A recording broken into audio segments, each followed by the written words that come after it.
It's supposed to be on a green screen. It's not supposed to be. I'm not supposed to be seen. I'm staying in the eclipse. Now, welcome everyone to Tuesday. It's Reparenting Tuesday, of course. And so today also is on a Tuesday, or for the Kikuyus, it will be Tada. It's called Tada. Modene Tada. In Kikuyu, Modene Tada. Ila kurare maba. Modene Tada. So it is also the 17th day of the moon, and the moon is still in Libra.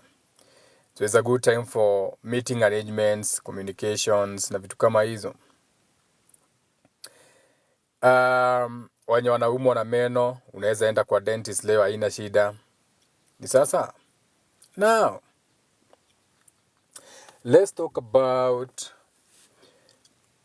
what we like talking about on Tuesdays. Let's do a little bit of some reparenting. Wait a minute. I don't know why my phone keeps hanging today this morning. I have bought data, nimetoka kwa Wi-Fi. Ama pengine hii mbogoa haitakikani muisikie. I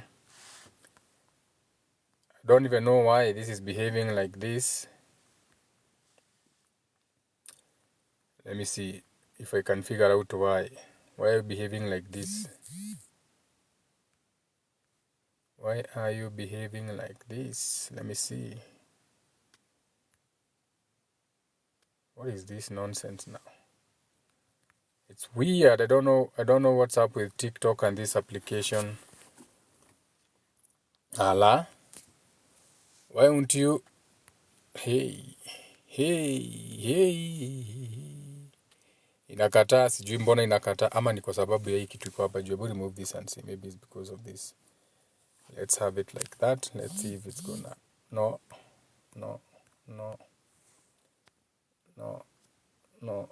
What? Don't end the live. Inaniambia ati end the live. No, don't end the live. Cancel. Let's see.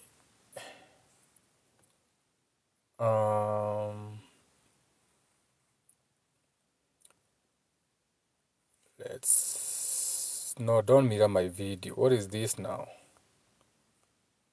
Hey, imekataa. You guys, can you hear me? Oh, finally. Sawa. Yeah, so what is this now? Inaangalia wapi? Naona wapi? Green screen. What is that? Forget about that. So I'll give you a story. So when I was growing up, when I was younger,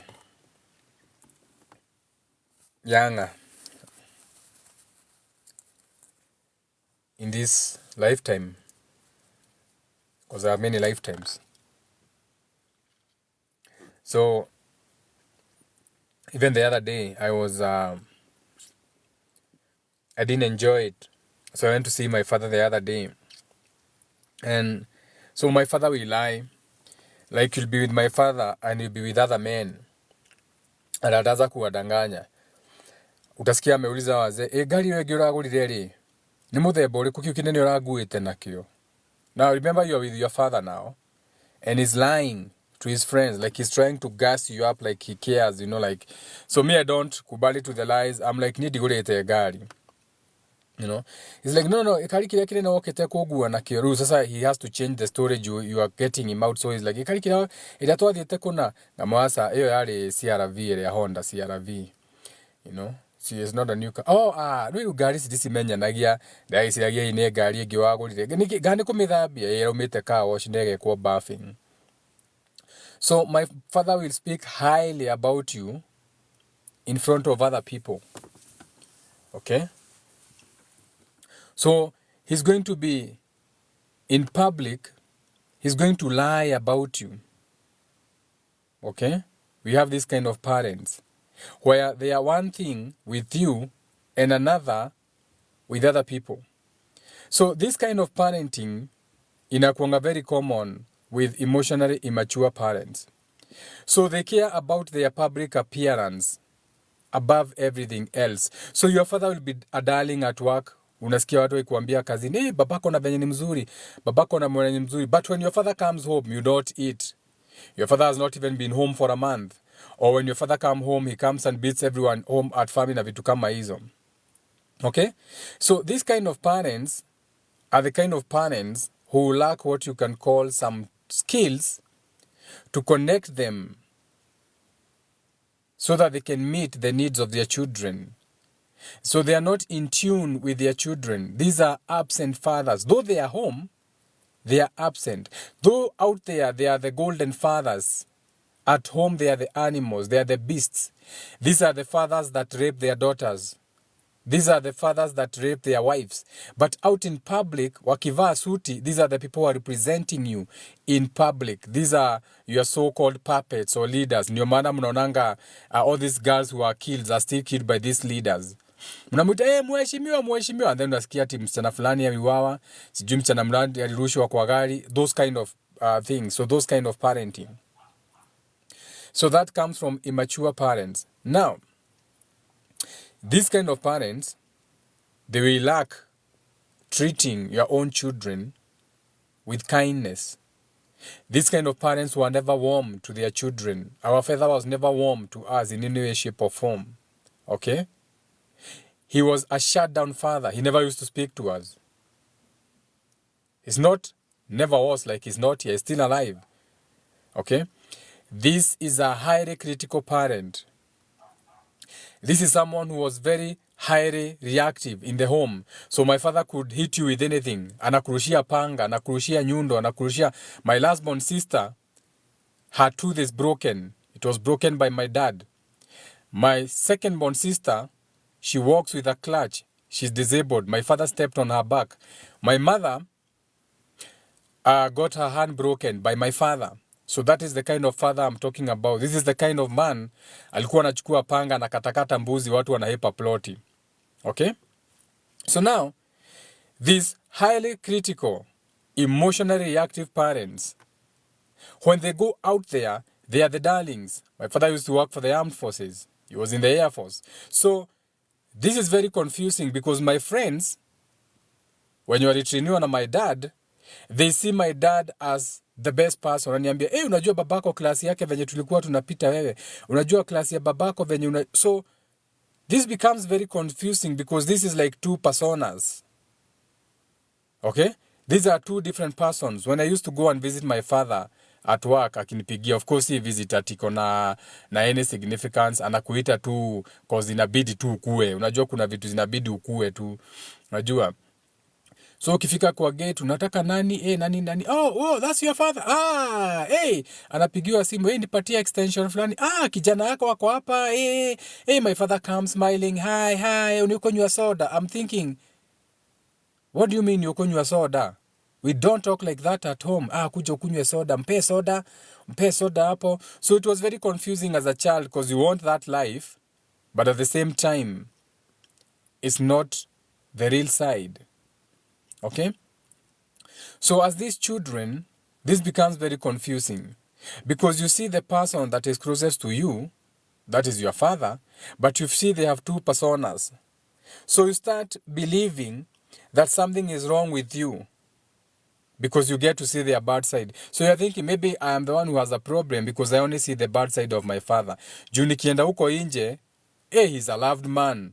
Akienda kwa chama, niwe mudhuri wake ama I'm not saying my brother in the chama, but you get the meaning that the men who wanakuanga wametambulikana sana uko nje tu kwao, ukienda kwa familia yao, it's hell, it's chaos. They abuse their spouses, they abuse their children. The pastor you see in church, when you go home, he has not slept with his wife. Okay? Ndio maana unaonanga watoto wa mapasta, ndio unakutanga ni walevi, wanatumia dawa, ndio the biggest malaya huko nje. So there's a name that I cannot remember to explain to define this kind of parents. Okay? So these parents are going to point out all the mistakes to you in private. Okay? In private unachapwa, nini, but in public, they are kind. Unapelekwa Uhuru Park. Okay? Mnachapwa ndio hii weekend, but kuna weekend mtapelekwa Uhuru Park. Okay? Mtapelekwa Uhuru Park, hata kama ni once in 4 months, mnunuliwe nguo mpya. Okay? But in private, these parents abuse you. They almost kill you. Okay? They are the best in the community, but they are feared at home.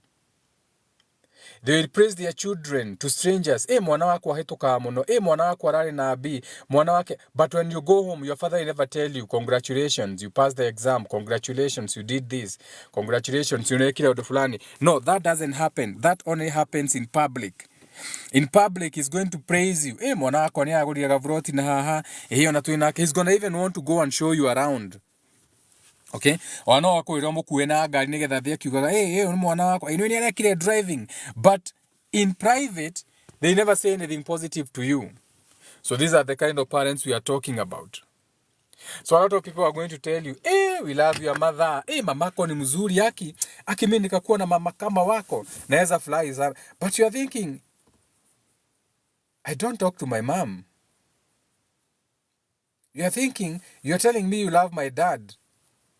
Mnakuanga na yeye kazini. But my dad has been the most brutal person we know at home. So, when people are told that by strangers, okay, you start feeling angry or you feel like you want to break stuff because your body is trying to come to terms with what is going on beyond what you call public perception. And this is even why people say that a child who has done what will burn a village na vitu kama hizo without understanding where it's coming from. Okay? Because this forces you to be hypervigilant. You end up now, you are walking on eggshells around your people. Okay? Around your parents. You are hypervigilant because you don't know where his next emotional reactive state is gonna come from. You notice every shift in your voice. Babako akichange two tone, you are like, fuck, kimeumana. Okay? You are looking for facial expressions on your mother to understand what is going to happen. Because there's no behavior that you can trust from them. You cannot trust your parent knowing that this is my father 24/7 or this is my mother 24/7. It's like you are living with a chameleon. 1 minute is like this, the next one is like this. Okay? So, this one can be very detrimental to you because now, as a woman now, when you're in an adult relationship, you try to soothe and cater to your partner in order to keep them on their good side. But this role, you picked it from a young age. You started taking this role from childhood. From childhood is when you started trying to be on the good books on your parents, trying to be on the good books on your mother and father, because anything can happen. You could end up getting the beating of your life in the next minute. Okay? So now as a woman, when you're grown up and now in a relationship, you try to soothe these emotionally unintelligent men, because they're also raised by this kind of parents also. So you're trying to soothe and cater to some man so that you are safe, but you learn this by walking on eggshells around your parents because your parents were dysfunctional. So, a question that I can ask you now: have you ever experienced this, whereby you're always trying to soothe people? Because to be really honest, if you want to be safe emotionally, that can only happen when the person who's around you behaves consistently in the same manner, regardless of who is around. AKA, you should not be one person kukiwa na wageni and another when they are gone. So observe your man in your house, observe your spouse, observe your women, observe your females, observe your girlfriends. Are these people one person when you're with them, and another mkienda in public. Because if that is the case, if you are different to the public, but then when you come home you're also different, then it means that you are suffering from this. Okay? You see, some of the people who come to consultations to me, like there's this lady, I won't mention her name, but this is why I came up with this Reparenting Tuesday, because most of the Reparenting Tuesdays, as we heal together, are as a result of the people who come to me to ask for help on these things. So she was telling me about her mom, who she stopped talking to. But she stopped talking to her mom after stumbling on this page. So she cut off the contact with her. I suggested cut off the contact with your mom. Because her mom is a doctor. And she has always been so productive in life. So she's not even a doctor in the country. She's abroad. So when she was growing up, a lot of people would tell her like how lucky she was to have a supporting, smart and loving mother. While that was very true to her, when everyone was looking the other way, no one could really know what was happening behind the home. Her mother never even hugged her. Okay? She had to learn how to hug from friends. Okay? So, though her mother had her own childhood trauma, because no matter what she achieved, her accomplishments were never, like enough. That is then why like she had to travel out of the country, because no one felt like she was anything here. Okay? So she came to me and she said, I'm tired of trying to pretend to be a friend to my mother. Because when I talk to my mother this day, the next day she's someone totally different from me.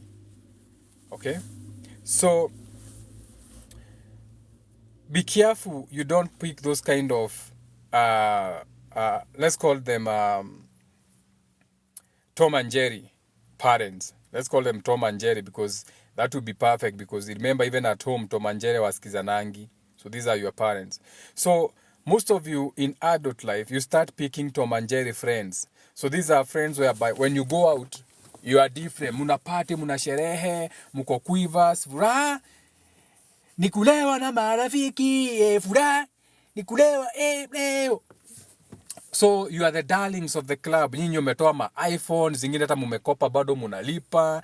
Mko na mama Altel, mmefuriza kila kitu. But behind closed doors, when you follow you home, you are not even happy. You don't even, hata usalimiange soja kwa gate. Hata soja wanakuogopa. Hakuna mtu anakuanga na kelele kwa hiyo apartment kama wewe. Soja unaenda kupaka oi, usiweke kwa hiyo jirani kisirani, aki usiweke kwa hiyo park. Kuja nikupee park ingine. Those kind of jackan, anaitwa nani huyu? What do you call this cat again? To Manjeri. Okay? So, especially now, if your parents are church leaders, akina JJ, hawa watu wote wanaosha pesa kwa government siku hizi, all these upcoming churches, msisahau, church is the best way to wash money. So all this crusade kukubalishwa kurudi Benhin, hiyo ni wash. Just know that this is the medium that is being used now to wash money. So when especially your parents are church leaders, okay, you'll be in trouble. Because huyu ni pastor, ni mchungaji, anakula kondoo, but at home they are your parents, they are monsters. You can see them fighting at home. You can see that your mother and father, the bishop, wako na whatever you want to call them, wako na different bedrooms. Okay? So, being a Reparenting Tuesday, we take all that passion and aggressiveness and anger and shine it on the things that we need to move on from and heal from. So, stop showing similar behaviors now that you are adults. Stop being yourself or seeing yourself like these parents because now you are grown up. Because you have to understand that what you are calling people pleasing is very different. Or is the same as having the tumemwita nani, Tom and Jerry kind of parents. Okay? Because you are trying to survive by soothing another.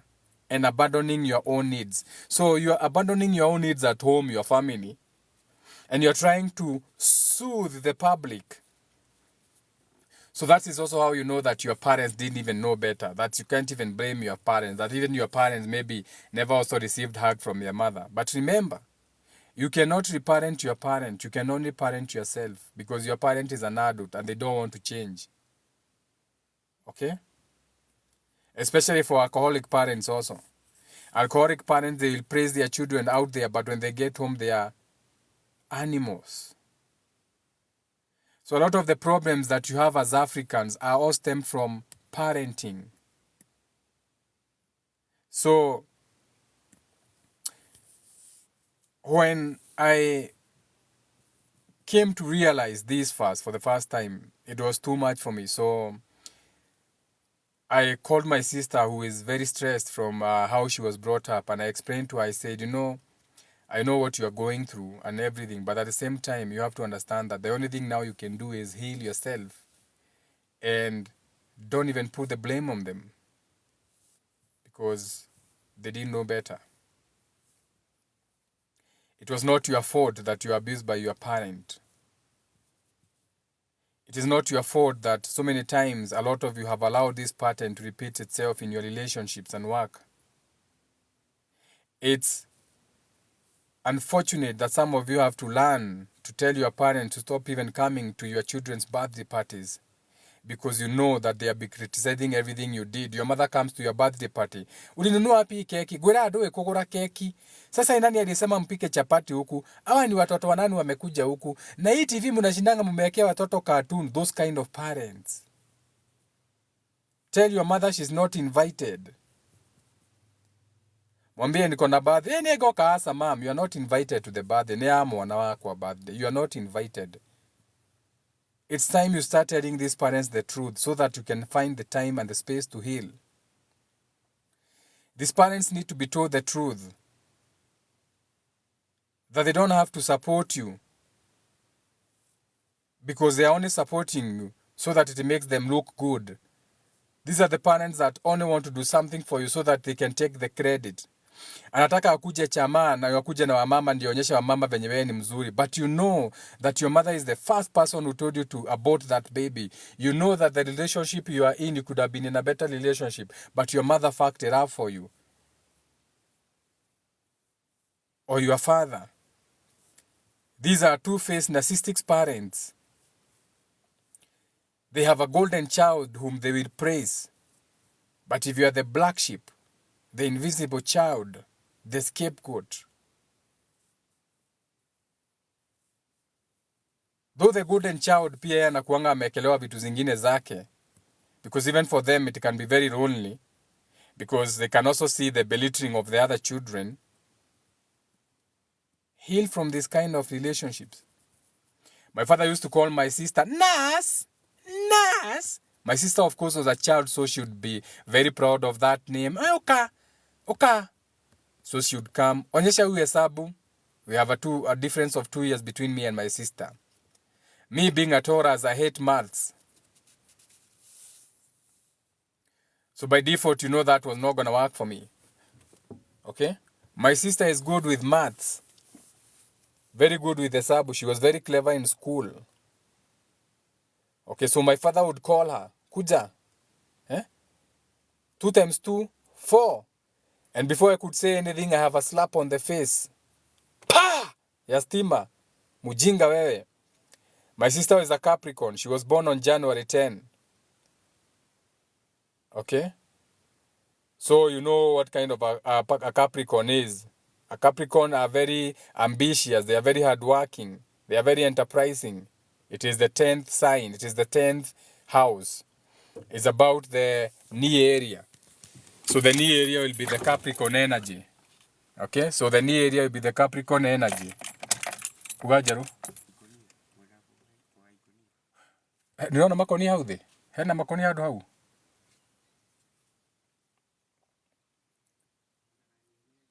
Ndũgĩthiĩ ũcarie na harĩa thutha. Na hau ndiramu-inĩ icio ci hau ĩyo kona-inĩ rĩ, he ndiramu ĩkorwo na cuba hau ũrute ikonia hau. Aya. Okay? So stop telling people that they have beautiful moms. Stop telling people that they have beautiful parents if you have not been in their space, because you don't know.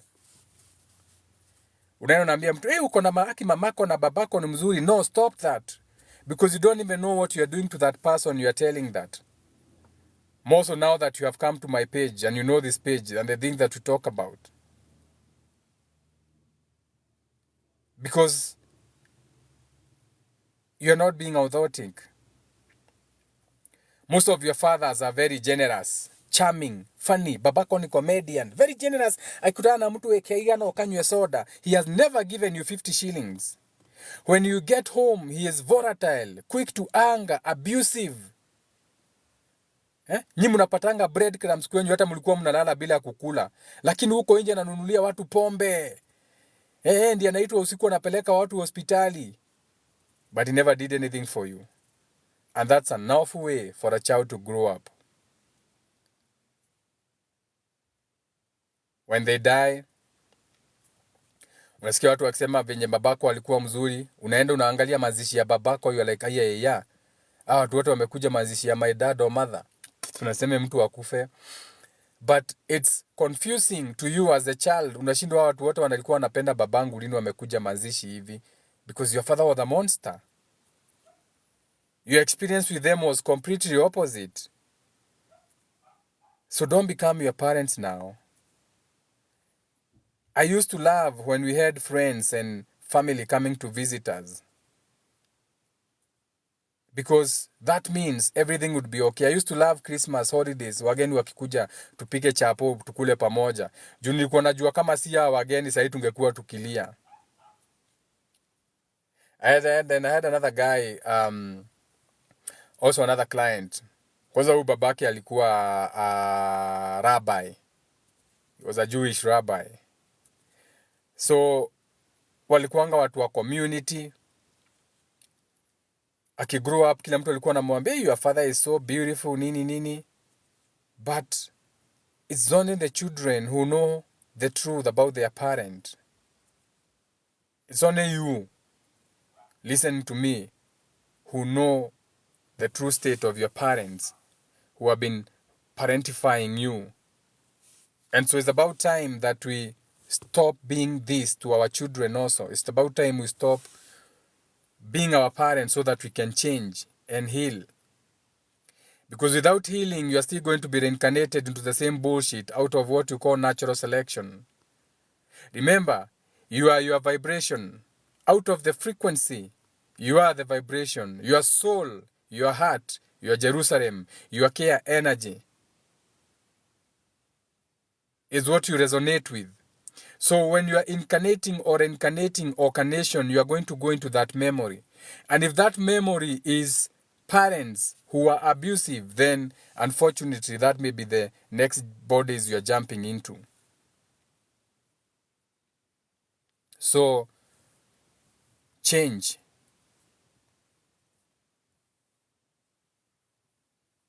Change.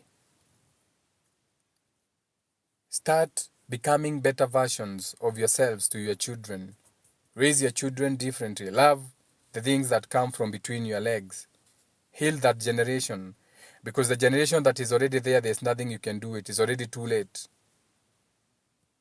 Where we are as a humanity, most of the things is already too late. It can no longer be done. Your father will pretend they care about you, but your father doesn't protect you. Unaweza fukuzwa nyumba, uchotwe kila kitu, and your father is a millionaire. What kind of love is that? That is not love.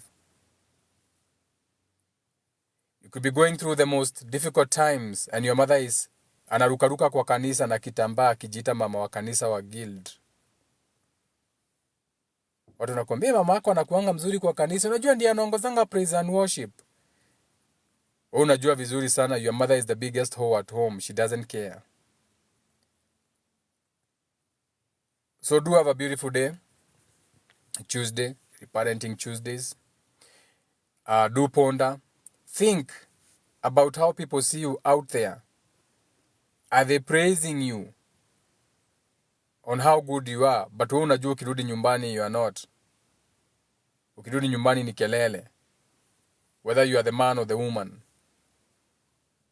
And understand that you may have learned that from your parents who also did the same thing to you, whereby your parents were darlings of the people but monsters at home. Modoni anasema ex-husband wake alikuwa analipia watoto wengine school fees na wake hata hawezi lipia.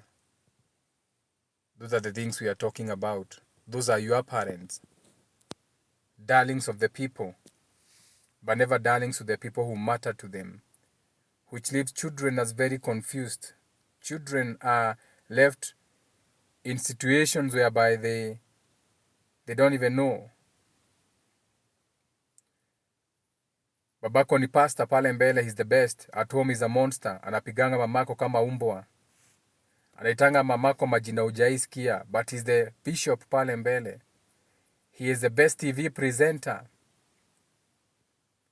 Ndiye best pale kwa chivo na nyumba 10 ndiye anaongozanga. But when you're in trouble, he doesn't care. Akisikia mtu mwingine amepata kitu anatoka anakimbia, polisi anashughulika. Wewe muthenya mugima ni datidagi hangira mundu ucio muthenya mugima, you be in trouble. He doesn't show up. He doesn't even pick your call.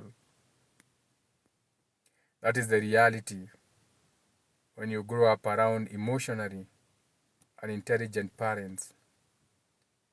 And some of these things are so deep that you are passing them down through epigenetics, through birth.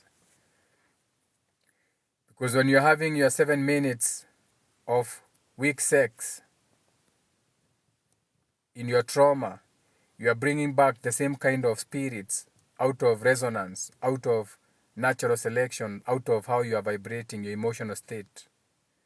The things that are on your mind that you have not shed or outgrown. So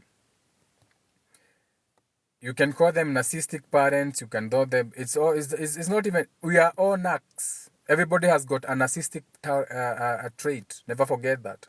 There's nothing wrong with being a narcissist. It's just that people become too narcissistic. Narcissism is nothing wrong. Everyone is a narcissist in their own way. We are all narcissistic in our own ways. That is why sometimes we laugh at things we are not supposed to laugh at. Or that is why sometimes we wish something to happen to someone. Kidogo. Even if you didn't mean it. Okay, so narcissism, they just took it and gave it a name. They call it a personality disorder. They called it a mental health condition. And then they called narcissism having a high sense of own importance. There's nothing wrong with you feeling important about yourself. But now it becomes too bad when it is overboard, when you want too much attention or you want people now to admire you. But there's nothing wrong with you looking smart and wearing 6-inch heels and walking and starting your thing. We are all narcs. We are all narcissistic. But these things are created by these people so that they can capitalize on them and make money and create psychologists who get millions of dollars. And so there's nothing wrong. We are all narcissistic. We are all small narcs in one way, shape, or another. So even when you're talking about people who are narcissistic, understand that this was created. Just like when you may create feminism, also narcissistic trait was created. The same. You have to understand the world you are in. A lot of the things have been created for you. They are not real. They are not real. They are created for you. Okay? These things are created as templates because there's money there. Things like, I don't have to go into so much details on that. So, do have a beautiful day. Tuesday again, Mass Day. Reparenting Tuesday. Make sure you are not your parents. Okay? Make sure you are becoming different parents. Make sure you heal fast. Find someone who's on the same journey as you, healing. Okay? Becomes friends first before you get into relationships. See all the things you can agree to, like relating. What do you relate to? Do you see yourself taking your children to the same school? Talk about children. Do you want to have 5 children or 1 child? Are they comfortable with 1 child? Don't get in a relationship with someone who said 1 child is okay and then mkianza kudate na kuambia lakini si hata watoto 5 pia tunaweza pata. No. Now they are changing on you. They are changing the rules. Okay. Recognize what mnaitanga red flags mapema and then you adapt your way around them. Men, take care of your children. even the ones that you're not living with. Mentor them. Find a way to see that they are okay. It may be hard now because they are young and you are still maybe going tug of war between you and the mother. But when these children are big, when they now can understand, try and get back into their lives, even if it's just to apologize and tell them so that they can understand who you, because even you, it was not your plan to grow up like that. So a lot of African problems is through birth, epigenetics, and the fact that you have not been healing. So each one teach one. Tunasemanga teamwork makes the dream work. Thank you for your likes, for keeping the live up. Thank you for not sharing because the message was specifically for you. So there's no problem there also. Do hope that the message resonates with you and you're going to do something about it.